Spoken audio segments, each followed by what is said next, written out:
Shabbat Shalom. This Shabbat, the book of Exodus concludes with a key message for Jews. The message is about accountability. The Torah records for us how the Mishkan, the tabernacle, was actually built, and then it records for us a detailed accounting by Moses of all the materials and valuables that were collected from the Israelites in order to construct the Mishkan. Moses feels compelled to account for every piece of silver donated to the construction of the Mishkan.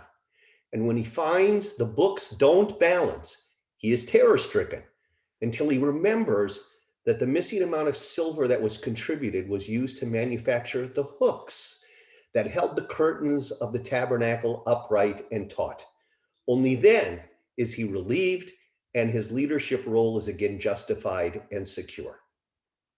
Friends, there can be no greater accomplishment for a human being than fulfilling this obligation of accountability and responsibility. In Judaism, we call it arevut, or interconnectedness. Our Jewish future cannot be built on people who do not wish to be held accountable for the use of their lives, their talents, and their material blessings. That is really the most important message of these two concluding portions of Exodus we call Vayakel and Pekudei. A leader, but in fact, all of us are held to the highest possible standard of fiscal and moral accountability. The Bible records for us over and over again how the kings of Judah and Israel were continually reminded and often chastised by the prophets of their times for failing this test of responsible accountability. The Torah indeed demands accountability and is loath to accept excuses. Those that do not feel accountable and responsible for this Jewish value of interconnectedness fail miserably in the role of being a conduit of Jewish life and holiness. To emphasize the real meaning of this principle, we only have to look at our lives in this pandemic the past year. In the face of a public health crisis, what each one of us does and has done is an implication for one another.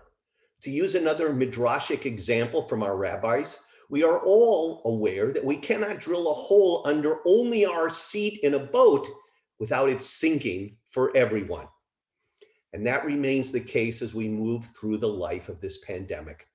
It is the reason, of course, that a well-constructed and effective track and trace system would have been so crucial to keeping us all safe. But at the same time as our interdependence is clear, our sense of interconnectedness, of responsibility for one another has perhaps never been more strained. After a year, each of us, of course, wants to live our lives, to have our personal reality return to normal as much as possible. We've been witnesses to this almost daily in our lives and what we see on the news. The breakdown of social distancing, the wearing or not wearing of masks, the lack of mask mandates in some locales. These are a perfect example of something that involves a minimal personal sacrifice for the good of others, but something which not everyone is willing to do, even in enclosed spaces. And we will see it in the way that places of worship, our synagogues, move to reopen, and how cautious we are, how fast we move, what activities we privilege, who, if anyone, we are willing to leave behind.